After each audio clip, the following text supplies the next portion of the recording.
Hi, I'm Dr. Martha Callahan from Five Stones Wellness. I'm going to talk about supplements today and tell you what you need to know about supplements. Many of my patients ask me about supplements because this is an industry that has grown significantly in the past couple of decades. There's some estimates that it's up to over $100 billion industry, which is huge. So what do you need to know when you're thinking about supplements? First of all, what are they? So they are literally supplemental things to our diet. The nutrients, the products we would normally get in our diet, these are in addition to that. Typically, I think of them in three categories. There's vitamins, which are specific, essential nutrients that the body has to have to function. There are other kinds of nutritional supplements that you would think of, things like fish oil or glutathione, or things that are normal nutrients, but these are in addition to what you might get in your diet. And then there are botanical, plant-based products that people use for different conditions and medical complaints or issues. So a lot of my patients ask me, do we really need supplements? Do we need to take them? So what do people use supplements for? Sometimes it's just for wellness and because people want to feel better. Sometimes they're addressing specific nutritional deficiencies. And sometimes it's to address a particular medical symptom, complaint, or condition. A lot of my patients ask me if it's really necessary to take vitamins particularly. I generally think it's a good idea for most of us to take a daily multivitamin, multimineral. When I talk about getting enhanced levels, let's say B12. That's a normal vitamin that's in the body. We get B12 in our food, and sometimes that's just not enough. So people take supplemental B12 on top of that. Why might it not be enough? Is that because you don't eat enough of the food that has it in it? Is it an absorption, digestion problem? Or is it that your particular need is just extra high for some other reason? That could be genetics, that could be medication. There are a host of factors that play into that. But sometimes we really do need levels of vitamins and other nutritional supplements above and beyond what we can get in our food. Some of these nutritional supplements are designed particularly to help support the body.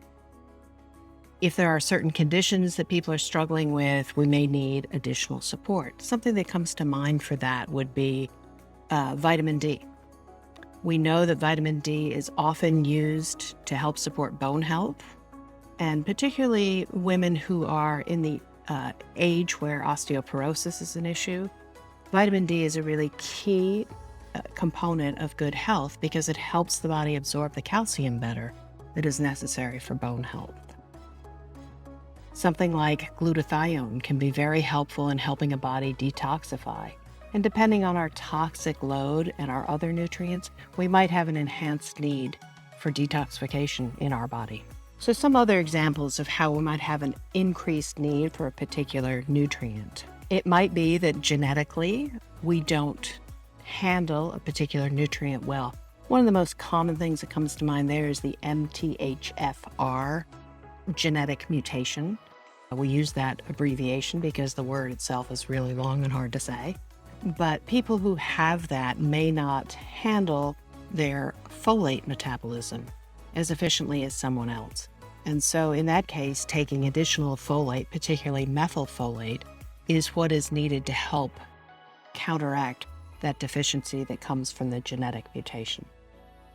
Some people who have stomach problems, chronic gastritis, sometimes they're on those PPI medications, the proton pump inhibitors, and that will actually block your absorption of some nutrients. B12 is one of the examples, magnesium. Those can be blocked by taking that medication. So taking additional supplements would be useful in that condition. And that brings to mind the different forms, because if your stomach is an issue and you're not digesting or absorbing well, then sometimes additional alternative forms of the nutrient would be useful. B12, vitamin D, very commonly available as liquids, and that can just go under the tongue, which bypasses the stomach altogether. There also are transdermal variants and versions of some of these products that can just go on the skin and get absorbed that way. So you don't always have to take a pill. and a lot of people don't like to take pills. Common conditions that people tend to treat with supplements. And these are also conditions where not only are supplements useful, but it might get to where you need help beyond just the supplements. But let's talk about sleep. Insomnia is probably one of the most common complaints in medicine these days. So a lot of people reach for melatonin, right? Because that can be very useful for sleep. It really helps with the sleep-wake cycle, and it's a really useful thing to take. Irritable bowel syndrome. A lot of people know to reach for a probiotic when they're having digestive concerns. And in the last couple of years, maybe even decade, probiotics have become very, very popular, and many, many people take them. It's a great thing for gut health and to rebalance the gut microbiome. And I love for patients to take probiotics because it really is supporting the gut microbiome that really is one of the key pieces and centerpieces of good health. It's important to know, though, that if your supplements alone are not addressing the symptoms that you're having, it could be that you need help beyond that. And I always encourage my patients to work with their practitioner to see which supplements are good for them, which are necessary, and also how long to take them, because these are not forever things. Maybe a vitamin is, maybe a multivitamin you would take forever, but many of these are targeted at specific needs and conditions. And so you need guidance and help to figure out what to take, when to take it, and how long. The other question that a lot of my patients ask me, and I imagine you have questions too, is how do we know about the quality of supplements? It's a huge industry. And can you just trust what you go and buy off the shelf in different stores? I think quality is one of the single most important things to discuss. We're going to talk about that in the next video.